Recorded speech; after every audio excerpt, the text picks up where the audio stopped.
Welcome to my next From Season 1 episode review video. Before I get into that, though, pretty important, if you aren't caught up to the point where I am every watching or watching from, or you're just not entirely sure, then you definitely need to take the initiative and pay attention to the episode's title, which of course I'll mention as well as put in the description. If that happens to be the case, you found that you're not caught up, it would be my recommendation that you don't watch this video any further to avoid any potential spoilers. Now, for those of you that are wondering, I've already seen the first two seasons of From. I'm just rewatching the show to get reacclimated with it and to get ready for Season 3, which will be on September 22nd, and come back to the channel specifically to watch the Season 3 reviews, as I will be doing those, I would say, within 24 hours of the episode airing. And I really like the show. It's a lot of intriguing stuff and From a lot of mystery that we really don't have answers to yet.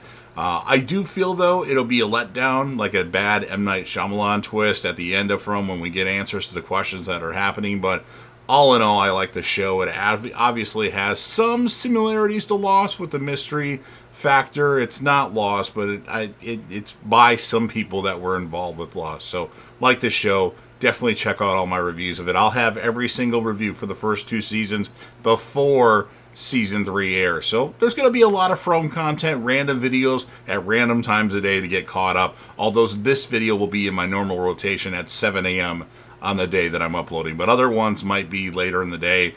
Try to get them out by like 9 or 7 at night at some point. But with all that said, this will be From Season 1, Episode 3. The title of this episode is called Choosing Day. And this will be my review reaction recap after just finishing watching the episode. So we start off at night at the Colony House. Tabitha has a nightmare about the creatures, but wakes up to see everyone is fine. However, Jade is shouting for Toby from the bed he is tied to, and Donna angrily tells him to shut up.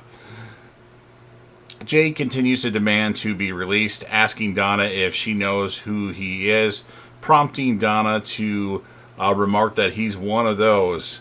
Donna then begins to explain his situation. Boyd wakes up in the morning with something clearly on his mind as he stares out the window at the box outside his office. Boyd visits Frank in his cell and asks him if he's hungry or is there anything that he needs. Boyd then tells him that it is important to understand that what is going to happen that night is not personal. Frank says he knows and adds that Lauren, I should say, liked Boyd because he was hard on people because he had to be, made difficult decisions, and was going to be the person to get them all back home. Frank then says that he wasn't always an alcoholic, and Boyd, he understands, and asks if there's anyone Frank wants to see or tie up loose ends, and Frank says there is one thing. And then at Colony House, Jade digests what Donna and Ellis have told him, but believes that it is all an elaborate escape room-like ruse that Toby is putting on for him, and that Donna and Ellis are paid actors, leaving Donna and Ellis stunned, but Donna lets him wander. Jade runs outside where he sees Clara passing by on a bicycle, which he just takes, and then inside at the Colony House, Ethan is awake, and Tabitha and Julie arrive with the news that Jim went to the RV to fetch their belongings. Bear with me here, I just lost my place.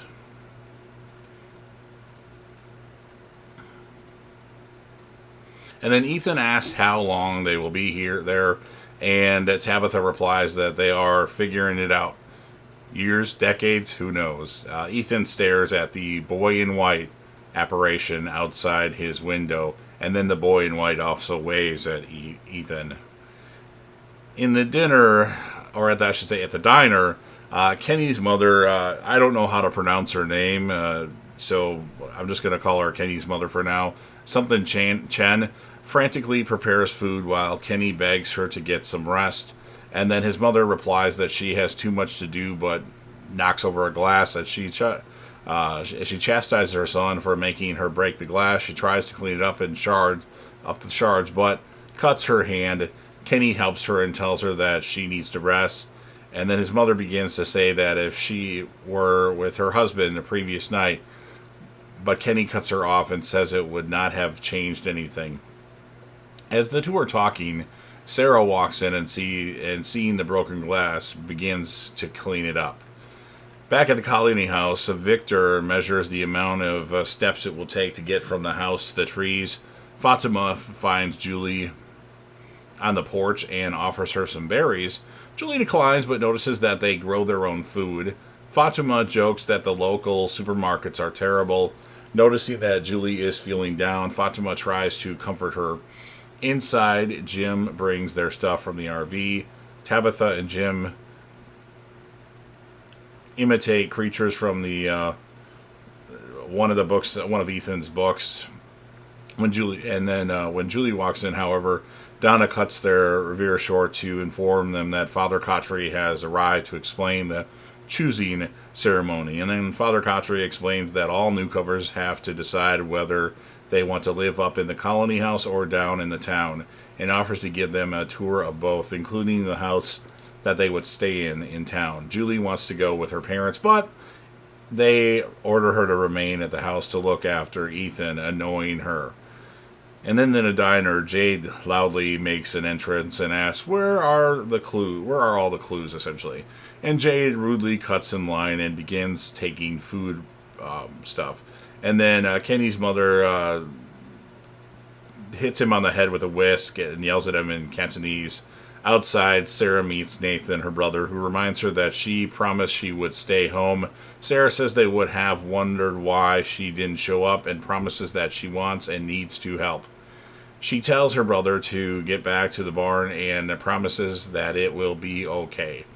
Father Khatri explains how the talismans protect them, but the kids in the house, it is a requirement to nail the windows shut. Tabitha is shocked that people can walk around like this is normal, and Father Khatri explains that the ones who live are the ones who adapt. Father Khatri promises that if they follow his instructions, all will be well. Tabitha asks what the box-like structure near the sheriff's office is, and Father Khatri explains that those who break the rules are sentenced to a night in the box, and that night would be the first time they're using it.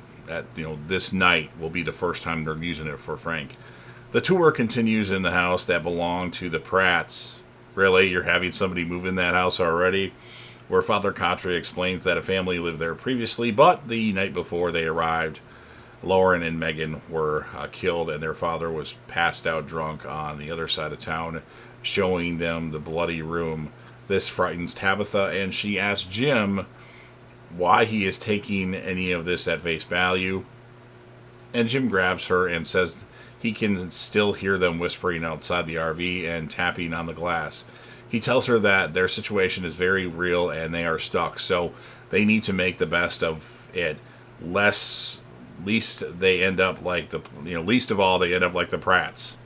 Frank and Boyd go to Megan's favorite place, a swing Frank made for her in the woods. Frank reminisces about how Megan always asked him to push her higher and higher, but Lauren was afraid that it was not safe. Frank then asks if he will be buried next to them, and Boyd promises that he will. Boyd then leaves him alone by the swing for a few minutes. At the colony house, Ellis makes a crutch for Ethan to help him get around while he recovers.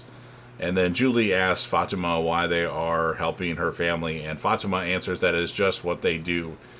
At the diner, Jade eats with Kenny and continues to believe that he is an elaborate escape room. Kenny asks if anyone has talked to him, and Jade says he got the whole intro from Donna, but feels that there are flaws in the logic.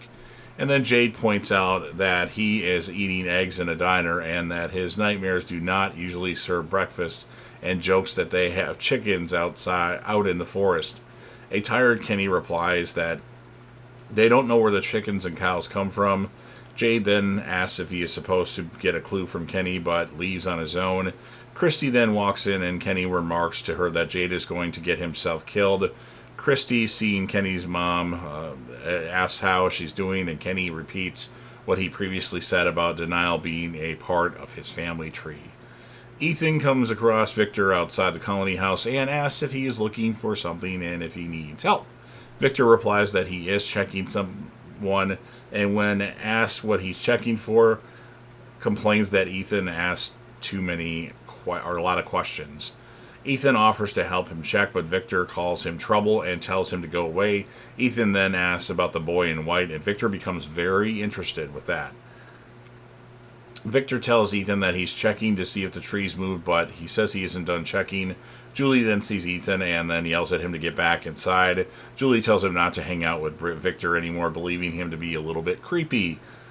Jade continues biking around and finds the doors to a root cellar. He descends inside and finds another wooden door. When he opens it, he sees a bloody corpse crushed by a boulder, whose face suddenly turns toward him and starts shrieking, frightening Jade and causing him to fall, where he sees a symbol painted on the ceiling above him.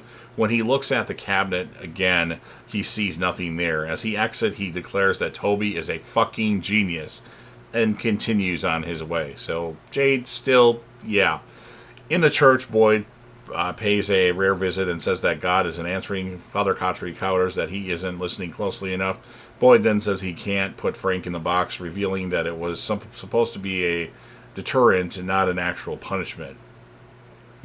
Father Khatri says that if Frank is absolved of his crimes after he had several public warnings, the rules that hold the town together will carry no weight.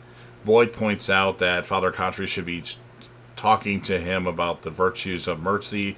Father Khatri asks if that's what he would prefer, and Boyd angrily shouts that he would prefer not to put Frank in the box to be torn apart by the creatures after sundown. Father Khatri refuses to pretend that this is an easy decision, but asks what happens when people realize that Boyd is too weak to use the guillotine that he built in the town square, and Boyd calls Father Khatri a terrible fucking priest and leaves. On his way back to the office, he stops by the box and goes inside, trying to imagine what it must be like. Boyd then walks into Frank's cell and tosses him a talisman on the bed and tells him that there's a small shack 100 yards beyond the tree line, and orders him to take the talisman and make whatever life he can there be there. Frank asks what Boyd will tell everyone, but Boyd walks away. Father Khatri then holds the choosing ceremony and explains that if the Matthews want to live in the town by their rules, working for the good until they can return home, they will choose a rock. If they prefer Colony House, where they will live for the present because the future is not guaranteed, they will choose a flower. Boyd then interrupts to address the issue of Frank in the box. As Boyd begins his speech, Frank asks to speak and is given the floor. Frank says he used to be a good father, but let the horrors of the township get to him, making him forget what really mattered and getting his family killed. He instructs his fellow townspeople not to let that be taken away from them and to take care of each other. He expresses gratitude for Boyd's attempted intervention, but points out that the only two things that he loved in the world are gone, and he just wants to see them again. Jade is still believing that this is a performance or ruse, begins clapping and laughing. Boyd then restrains Jade and orders him to choose one, and he picks a rock. As he begins threatening retribution at Boyd and the rest of them, Kenny offers to show him something and takes him away. One person tries to dissuade Frank from his choice, but he insists on it. Boyd then concludes the ceremony, asking each member of the Matthews family what they're picking. All pick town except Julie, prompting an argument. However, according to the rules, the choice is final. And then pointing out that their son will be there up there and that she will be looked after. Like, they're not happy that Julie picked the Colony House, but he's like, they'll be fine. She'll be fine. It's right up the road.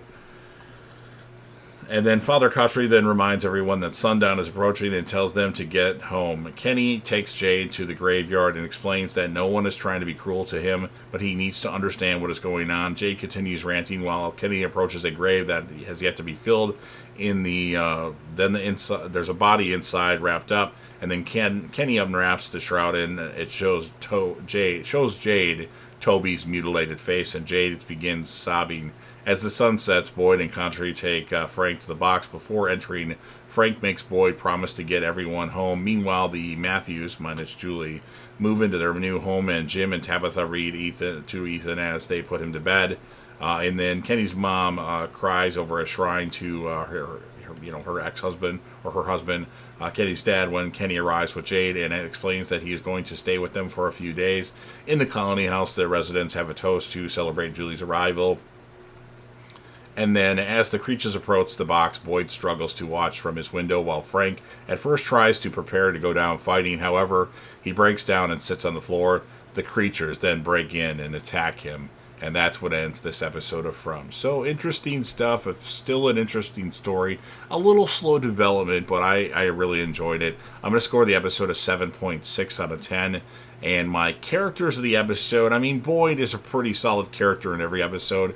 For this one, I'm going to pick Jade, and I'm going to pick Julie, just because Julie went against her family's wishes and, like, picked the colony house. And I thought that was really intriguing, and we'll see what happens with that. So, you've heard everything that I have to say. Now it's your turn. If you're a fan of From and you want to help me out with the YouTube algorithm, please don't forget to Hulk smash the like button, share the video with a friend, put this video on any one of your social media platforms. Don't forget to sound off in the comment section about what your thoughts are on this episode of From. What would you rate the episode, and who would be your, like, two characters of the episode? Like, pick a male and female, something like that. And then last but certainly not least, don't forget to hit that sub button, subscribe to the channel, join the team, show your damn support, and be a part of something special. And you never know what you're going to see on JDev TV.